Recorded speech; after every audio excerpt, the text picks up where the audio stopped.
Et on parle des entreprises aujourd'hui, des commerces, des artisans, des professions libérales. Éric Plat est avec nous, bonjour. Bonjour madame. Vous êtes président de la Fédération du commerce coopératif et associé. C'est une organisation professionnelle qui représente des groupements d'acteurs économiques du commerce de détail, si je ne m'abuse. Oui, c'est ça. Oui. C'est 7% du PIB français. Oui.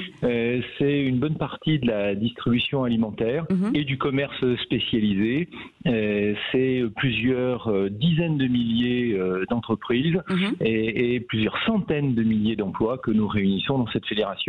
Les commerçants exercent cette activité en coopérative ou en modèle associé. Ils se sont associés pour créer leurs enseignes. Par exemple, moi je dirige l'enseigne Atoll les opticiens, il y a Chris, il y a Optique 2000 dans l'optique. Dans l'alimentaire, vous avez Intermarché, Système U, Leclerc. Enfin bref, dans le sport, vous avez Intersport, vous avez Sport 2000. Vous avez de nombreux secteurs qui exercent, on croit qu'ils exercent par exemple en franchise, non, ils exercent sous le modèle coopératif et associé. Expliquez-nous comment cette expérience collective s'exprime comment sur les achats groupés par exemple. Oui, on regroupe nos achats. C'est plutôt la différence, si vous voulez, par exemple entre des intégrés et nous, c'est que nous, notre enseigne, elle nous appartient. C'est-à-dire que, eh bien, on est propriétaire de notre propre enseigne et on se regroupe en même temps pour mieux acheter, mieux communiquer, mieux s'informatiser, mieux se digitaliser, mieux répondre aux attentes des Français par un réseau national. Ça nous donne une force tout en restant indépendant. Et tout en restant très humain surtout, puisque vous jouez sur des valeurs aussi de partage.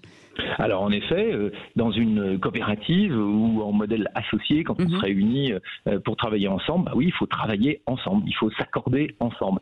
Parfois, c'est un petit peu le village gaulois. Mais en général, toutes ces enseignes en modèle coopératif ou associé, elles sont quand même souvent leaders sur leur secteur. Adhérer avec vous, c'est quoi? C'est une assurance de gain de performance, par exemple, vous l'avez dit, d'emploi et d'ancrage territorial? Oui, très clairement, c'est une assurance de succès parce que si vous êtes totalement indépendant, il faut tout faire vous-même. Aujourd'hui, les défis sont nombreux entre la digitalisation, la communication sur les réseaux sociaux, les achats qui parfois sont internationaux. Clairement, faire tout ça tout seul, c'est quand même très compliqué. Logistique, la supply chain, etc. Donc, quand on se regroupe, quand on travaille ensemble, quand on s'accorde sur un certain nombre de missions communes, évidemment qu'on est plus fort sur le terrain. La plupart de ces enseignes que je représente, comme je disais tout de suite, sont leaders sur leur secteur. Et comment on fait pour adhérer? Est-ce qu'il y a un dossier à remplir? Est-ce que et des conditions particulières? Alors c'est très simple.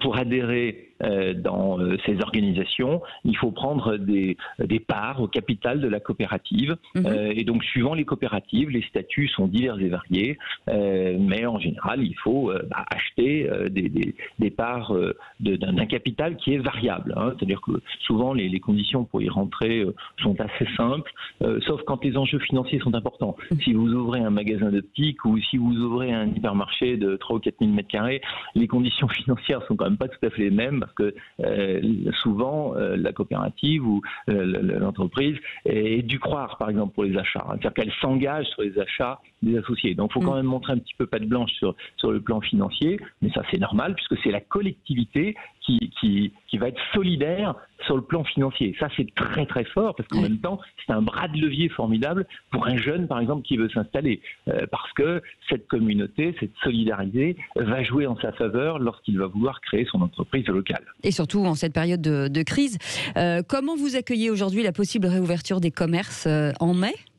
Alors, écoutez, nous, ce qu'on espère et ce qu'on demande dans tous les cas, c'est que la réouverture soit générale le 10 mai, le plus tôt possible. En fait, ce qu'on voudrait, c'est avoir une date. D'ailleurs, on a créé un hashtag à la Fédération des commerces coopératifs associés. Ouvre ton commerce, parce qu'on aimerait bien qu'on puisse s'organiser. À chaque fois, on nous fait fermer le vendredi pour le lundi. Donc, c'est quand même très compliqué de s'organiser. Mais qu'est-ce qui fait que, pourquoi le 10 mai et pourquoi pas le plus tôt? Enfin voilà, est-ce qu'il y a une date? Est-ce que ça veut dire qu'il y a un point de bascule après là? Ce sera trop tard ou ce sera trop compliqué?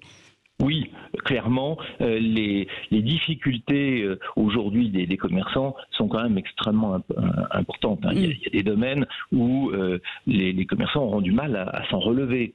Il y a la question des loyers, il y a la question du versement des fonds de solidarité, il y a la question du financement justement de nos têtes de réseau, de nos coopératives, qui est en jeu.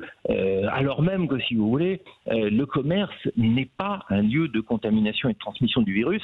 C'est pas nous qui le disons. Hein, c'est une étude de l'Institut Pasteur, diligentée par le professeur Arnaud Fontanet. Donc, clairement, les lieux de contamination ne sont pas dans les commerces. Les commerces qui sont restés ouverts aujourd'hui ne sont pas des clusters, par exemple. Oui, mais vous parliez des loyers. Est-ce que vous avez pu, justement, vous avez fait appel à la solidarité des bailleurs? Certains ont été compréhensifs? Pas cette fois-ci. L'an dernier, oui, nous avions eu des grands bailleurs comme Citrus ou d'autres qui avaient fait connaître leur position solidaire. Cette fois-ci, c'est pas le cas, si bien que c'est très lourd puisqu'on a avancé le premier trimestre, janvier, février, mars. Là, on a avancé le deuxième trimestre. Et pour un certain nombre, il y a 150 000 magasins fermés, hein, c'est 800 000 emplois pour un certain nombre, mais il faut payer ces loyers. C'est normal vis-à-vis des bailleurs, mais vis-à-vis de l'entreprise qui a été fermée d'une façon autoritaire, eh bien, on ne voit pas arriver d'aide en la matière. Oui, en tout cas, merci beaucoup Éric Plat d'avoir été avec nous. On souhaite réellement que ces commerces vont rouvrir dans très très peu de temps. Vous êtes président de la Fédération du commerce coopératif et associé, et aussi directeur général du groupe Atoll. Merci d'avoir été avec nous.